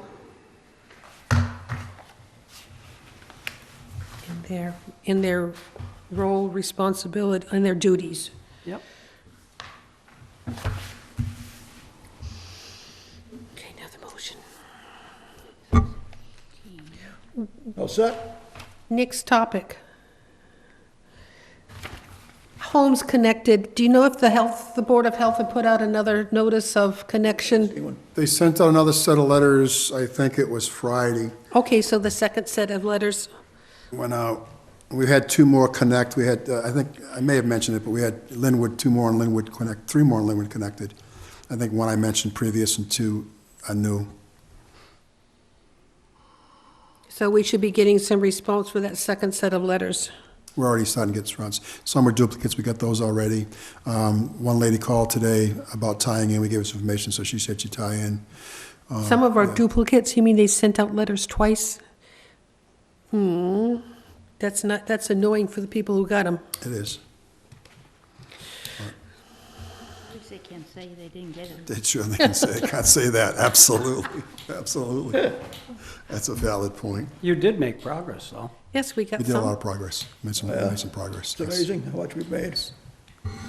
Considering where we were for so long. Yeah, we're getting compliance. Yep. We have a couple studies, I understand, still pending. One was Stone Path or that pump station. I know you're down an employee that was supposed to do some reporting for us, correct? That's correct. We haven't got out there yet. As far as we're supposed to, what we're doing now is that we're trying to sample their product so we can see what the impact is. Okay. We still don't know who put all the, what was the material that went in there? Chinese, sprouts, bean sprouts? Yes, the fiber, we call it fibrous material. And that's all Fibrous I say, material, we fibrous- don't know who contributed that to the blockage. No, when Yeah. we sent it out, all we got is fibrous material. That's all they would say it was, fibrous. Cellulose, it's fibrous cellulose or whatever, yeah, Okay. that's all. So I don't know who did it. We also had the correction of the grease trap at Cordoba. They had no outflow tea, and we're getting grease like crazy at the pump station. That has been corrected. They Yay, went out of business. Good. No, I don't think they're out of Oh, business. that's it. I'm sorry, that's Cozy's I was thinking. Yeah, Cozy went out of business, yeah, Cordoba. Cordoba. The Mexican restaurant. So when I got to tell you, it's really, I'm glad I was out there because they're just pumping them. Guy comes in, drops hose and pumps. And when I was there, I said, there's a pipe on the bottom and it's not the inflow, it has to be outflow. I said, no. So I called the company who hired them to do the work and said, here it is. I took a picture and said, this is a problem. And they said, oh, okay. And then their manager came out and he looked, he says, yeah. I said, well, climb in there. You need to verify that. And they did. And they sent me pictures of the repair and how they anchored it in. And I said, so from moving forward, all the inspections, it isn't just having a guy come drop a hose and suck it out. I want some documentation that you've been in each tee. And that was original. They got the original requirements. Each tee is there. You need to certify it, verify it. You can't just simply just pump it out and say you're good. So we're back on track with that. People doing what they're required to do. It's kind of crazy. But yeah, so hopefully that helps with Springborn. Springborn's just taking tons and tons of grease, and we backtracked it to the mall, the Wareham Crossing. So that's repaired, so that's good. well, isn't that where Cordova is? I'm sorry? Isn't that where Cordova is at the mall? Yeah. Yes, it's, So I call it it's the Wareham one, it's Crossing. one of the components that are adding Grease. grease Turns into them up, Springboard. that's right. Yeah, Now, I have to get into, and I didn't realize that, but the beef place, Longhorns, is separate. It's their own lot, et cetera, et cetera. So I put a call into those folks, I'm waiting to hear from them. But I need their paperwork, and I need to make an appointment when they go out to do their next service to be there to make sure it's being done properly. Same thing with Target.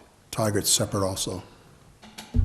And How about Target has, the Robin Red Robin, no, we did Red Robin. I was there. We pulled the Okay. covers, looked at that. I'm just trying to think what food places are around there that And then there's produce on the grease. backside, there's a Mexican and a Chinese. We had to go to the backside of that. And those manholes were hammered, so I told them to flush all the manholes out, so they jet rotted the whole 9 yards. So it just seems to me that you have to really literally watch every I inspection. thought you were going to hire somebody to be looking at all the grease Oh, yeah, okay. contributors and We- correct them we did. before it become, But we just don't have them anymore. don't have them anymore. It's just, You don't? no. We're very short-staffed, Malcolm, and I'll say, and good to see you. We're We very need a- short-staffed. We need appropriation for grease police. A Grease police. A GP. Yeah. How far do our sewer lines go up 28? Route Pass. 28, Yeah, past, Wareham Crossing. they don't. That's it? Actually, there's nothing on 28 to speak of, because everything for Wareham Crossing hits Toby. 28 really has nothing on it whatsoever, other where does than, You don't Walmart go up go? as far as the courthouse or anything? no. No.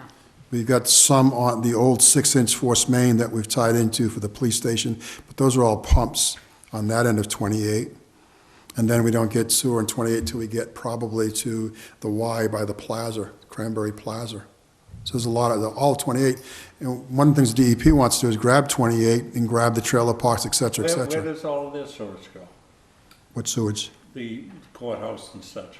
It's septic. And it all contributes to the, In itself? yes, it's on-site septic. And it all goes to the Weebiantic, to the head of Weebiantic, and Weebiantic is a river that's been identified as impaired, and we've done Weebiantic shores, but the Weebiantic still comes down with sewer, so a lot of sewer, and Westland is built out immensely, so we'll probably never get, until we tackle that, we'll never get the Weebiantic lifting Does its, Rochester have a plant? no. You know what's going in there in Rochester at the traffic lights? But behind the Seasons, No, I don't, I heard, where the Morse greenhouses used to be. I heard some scuttlebutt, I don't know exactly, I haven't, nothing's definitive, but I heard some scuttlebutt, there's supposed to be more processing, I've heard a ton of things, I've heard two stories, one 280 and one 500 yeah, so I, units. yeah, so I don't know. And Wareham is taking water up there. They were originally going to do a project with a plant, a pellet producing plant, similar to the one that's there, but a different strain, and they needed tons of water. We talked about that. And they run into too many roadblocks. So the project continues on, and it's going to keep morphing. At this point, I haven't heard anything definitive, but there's been a lot of talk about that acreage, because it's quite a bit. to I think be you can developed. ship Well, there your was- water to there- them. You can ship your water to them. I was going to ship my effluent to them. No, I'm serious. I was going to ship Your my output. effluent to them when they first, because they need a lot of water for cooling. Sorry, I'm just, Because instead of them buying pristine water, I was going to ship effluent to There them. was gonna be a market basket, but they pulled out, and now the talk is that all this housing's going in. And that's going to be a tremendous strain to the Weebiantic. That's all going to go in the ground, straight to the Weebiantic. Who do you think is gonna respond to their fire and police?